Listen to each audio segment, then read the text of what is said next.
Global investor summit का शुभारंभ प्रधानमंत्री नरेंद्र मोदी ने किया शुभारंभ। जीआईएस में देश विदेश के कई इन्वेस्टर्स शामिल हुए। इस इन्वेस्टर्स मीट से मध्य प्रदेश में करोड़ों का निवेश आने की संभावना जताई जा रही है। वहीं दूसरी ओर लाखों युवाओं का भविष्य उज्जवल होगा। इसके माध्यम से युवाओं को रोजगार मिलेगा। डॉक्टर मोहन यादव ने कहा कि 2047 तक भारत को विकसित भारत बनाने का संकल्प भारतवासियों ने लिया है। ये सब प्रधानमंत्री नरेंद्र मोदी के नेतृत्व में हो रहा है।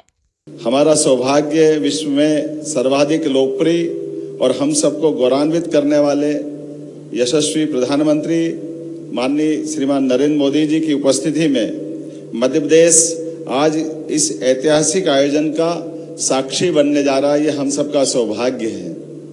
इसका महत्व और इस नाते से भी बढ़ जाता है।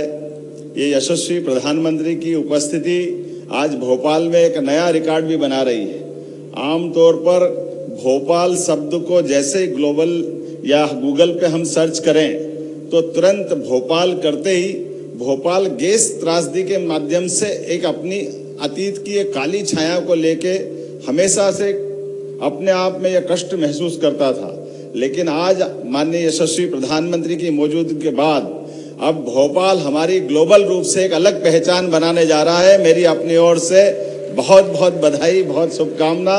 ये आशीर्वाद आपको हमेशा हमारे लिए भोपाल के लिए अब हमेशा अविस्मरणीय रहेगा।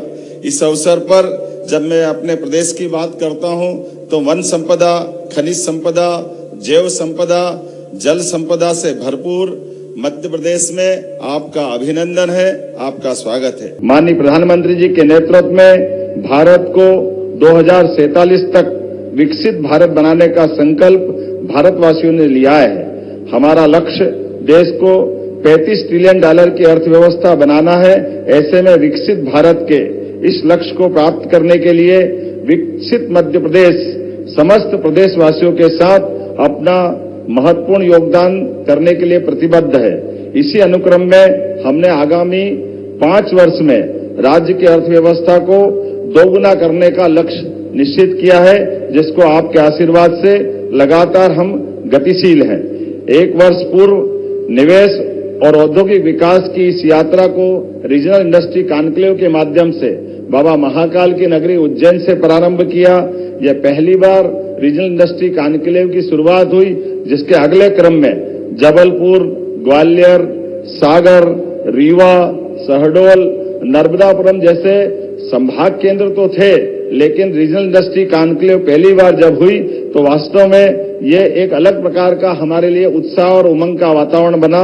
इसी क्रम में हमने इस रीजनल इंडस्ट्री कॉन्क्लेव को और सफल बनाने के लिए देश के अन्य राज्यों में, खासकर मुंबई, कोयम्बटूर, बेंगलोर, कोलकाता, पुणे, दिल्ली में इन्वेस्ट इन एमपी के अलग अलग प्रकार के रोड शो का आयोजन किए।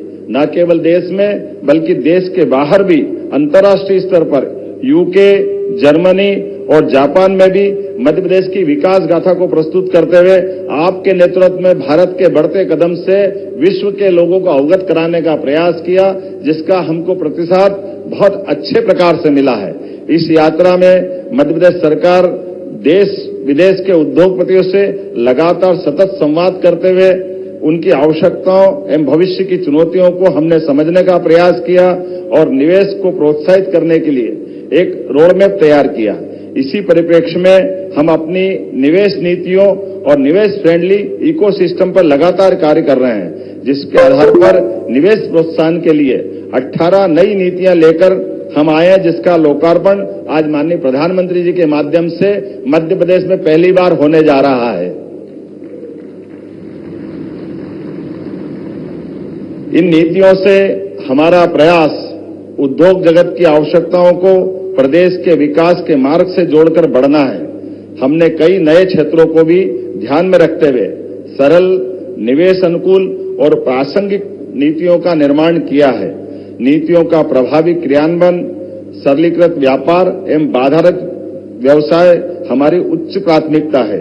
इसके लिए मध्य प्रदेश सरकार द्वारा जन विश्वास अधिनियम पारित किया गया है, जिसके उद्देश्य जटिल एवं अप्रासंगिक प्रावधानों को कम करना, सिंगल विंडो सिस्टम को बेहतर बनाना, शासन में पारदर्शिता लाना, मध्य प्रदेश निवेश के प्रयासों हेतु लगातार प्रयास कर रहा है। इसीलिए हमने वर्ष 2025 को उद्योग एवं रोजगार वर्ष मनाने का निर्णय लिया है।